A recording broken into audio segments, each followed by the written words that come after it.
Olá, bem-vindos. Nesse vídeo eu gostaria de desfazer uma confusão que existe no interior das instituições educacionais, nas escolas e universidades, assim como também no interior da própria sociedade. Muitos confundem ser filósofo com ser professor de filosofia, ou seja, tomam um conceito pelo outro, tomam uma condição pela outra. Embora muitos filósofos tenham sido professores de filosofia, disso não se segue necessariamente que os professores de filosofia são também filósofos.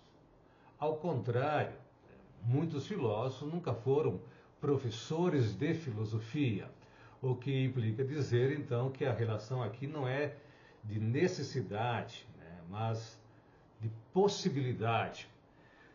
Vamos então à pergunta que nós deveríamos fazer. Inevitavelmente, quem é o filósofo? O que faz o filósofo? Ou o que é necessário para alguém se tornar filósofo?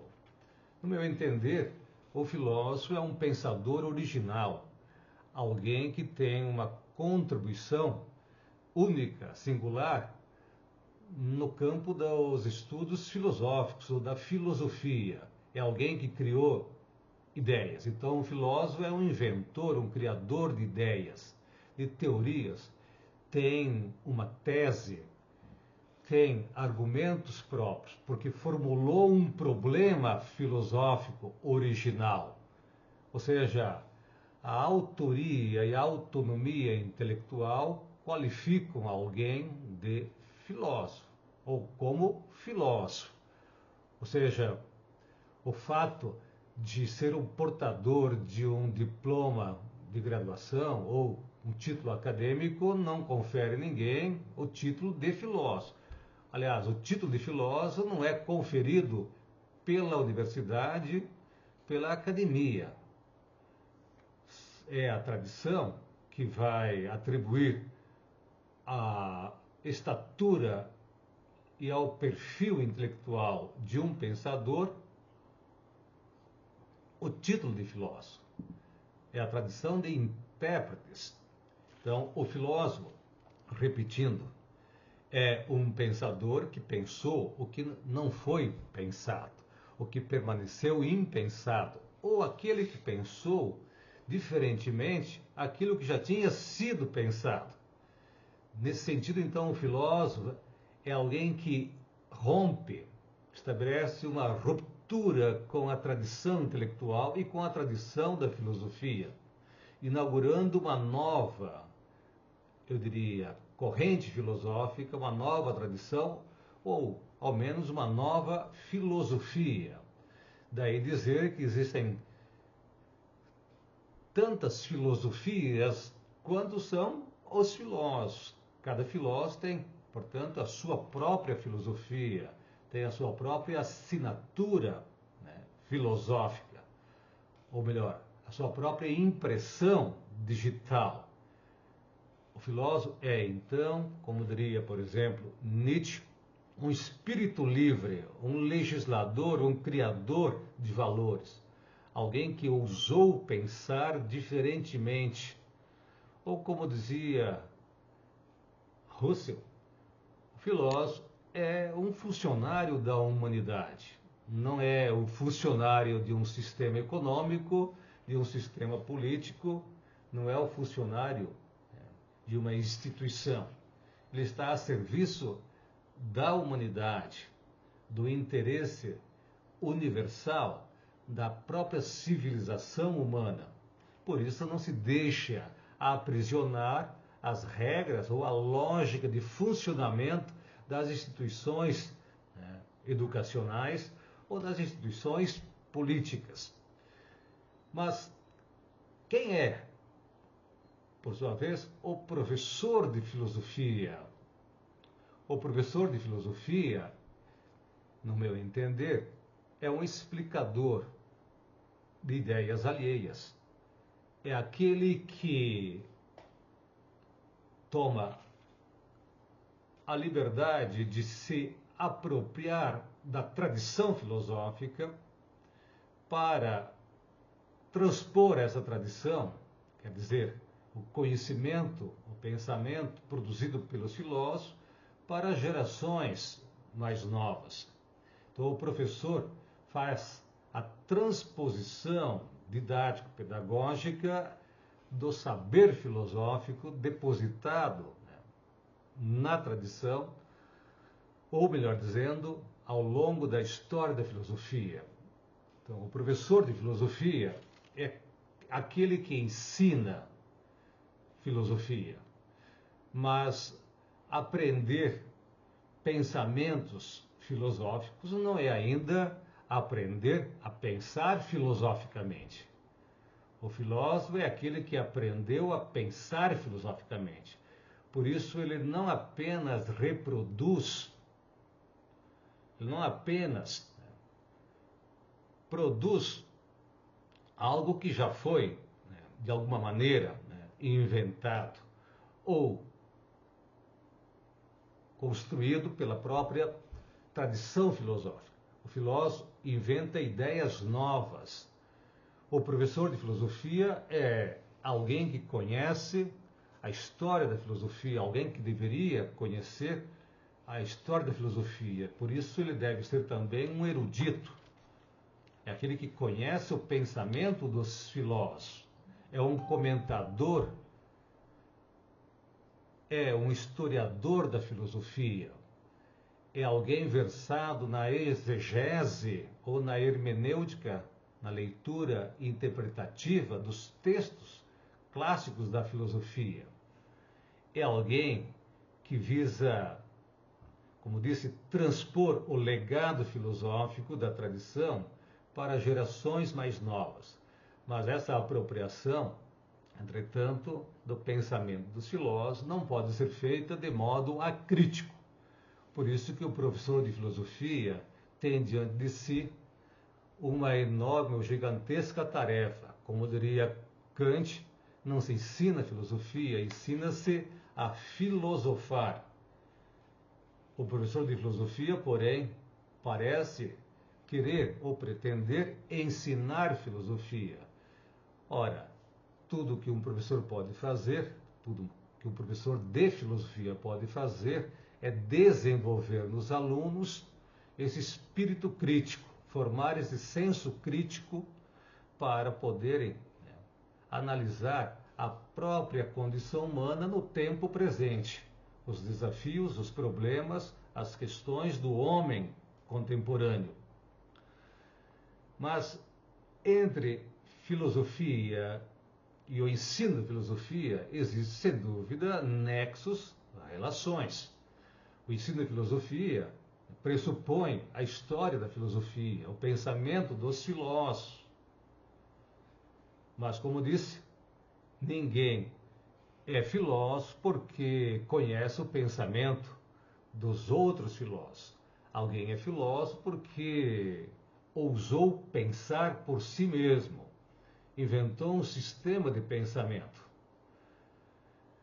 Porém, no mundo contemporâneo, ou melhor dizendo, desde a época moderna, o que está ocorrendo é um fato, eu diria, estranho à própria tradição antiga da filosofia, que é a tentativa de profissionalizar, de institucionalizar a filosofia. As universidades, que são instituições burocráticas, na maior parte das vezes, elas acabam impedindo o surgimento ou o florescimento, a germinação de novas ideias filosóficas e, ao mesmo tempo, o surgimento de filósofos. Via de regra, os filósofos não nascem, não surgem no interior das universidades, porque as universidades impõem uma lógica própria de funcionamento. Ou seja, as universidades, as academias, assim como as escolas, são regidas pela lógica, né, da especialização do conhecimento ou dos saberes. Mas o filósofo é aquele que tem uma visão de totalidade, uma visão de conjunto, e não uma visão da parte. Esta lógica da especialização, ela é antifilosófica. Ou melhor dizendo, a filosofia não pode ser reduzida, o exercício da filosofia não pode ser reduzido à técnica ou à tecnicalidade de uma especialidade, né, do conhecimento.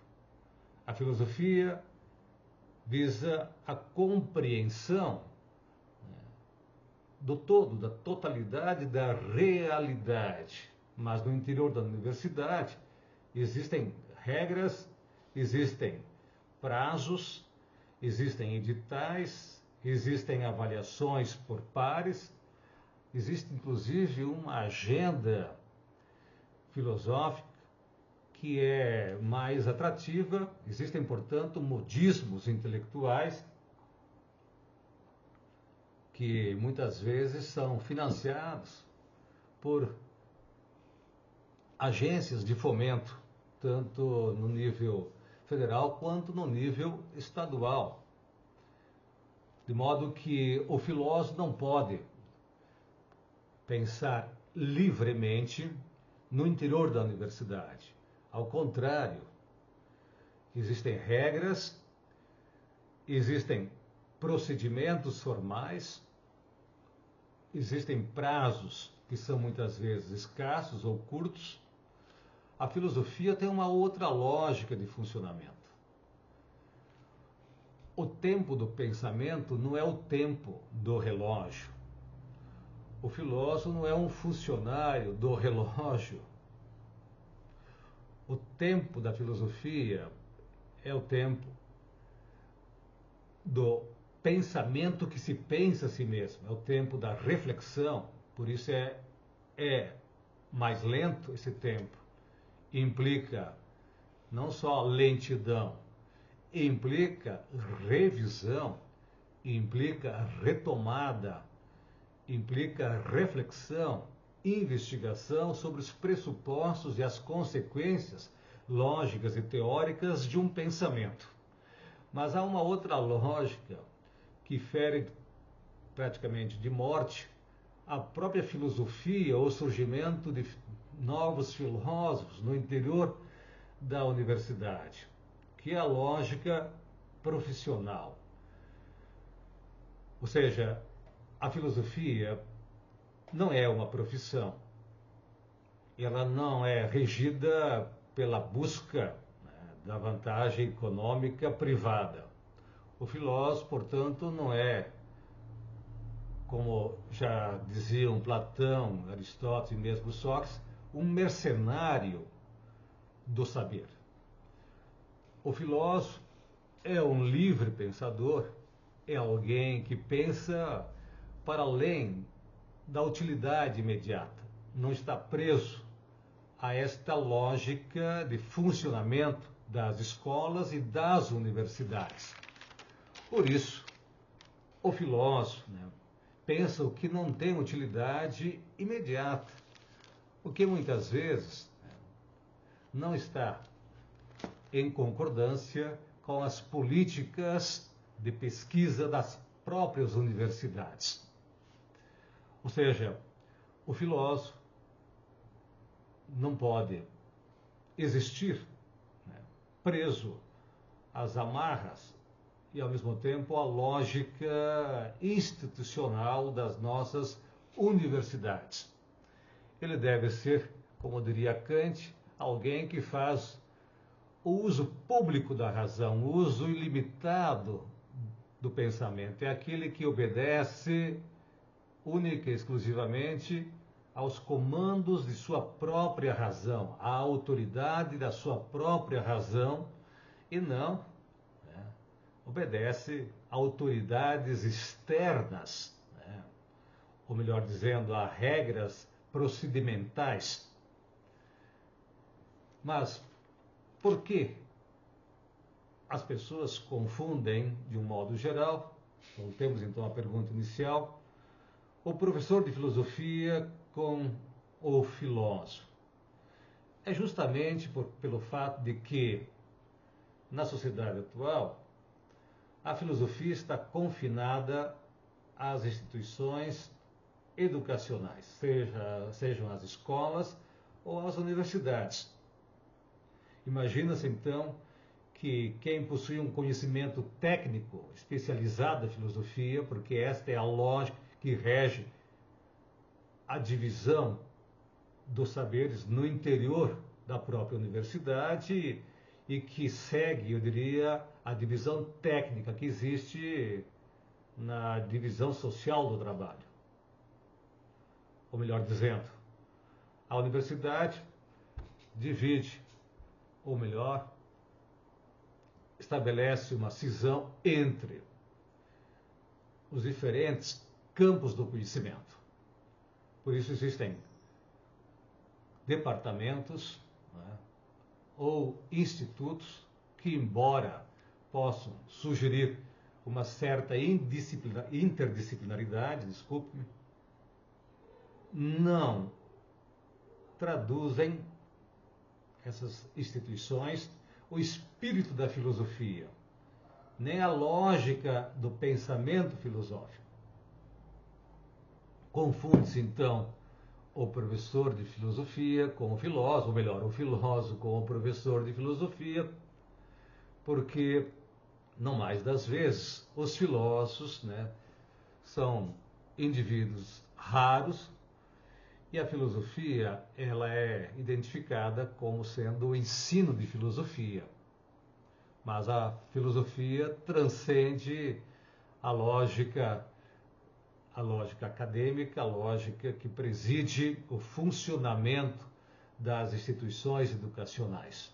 Eu diria que, ao contrário do que nós poderíamos supor, do interior da universidade é pouco provável, é muito improvável que surja algum filósofo, porque significa pensar, ou significaria pensar contra a própria lógica institucional, que é a lógica que aprisiona o pensamento, né, a produtividade, ao cumprimento de prazos, ao produtivismo intelectual que não condiz com o espírito e com a produção intelectual da filosofia.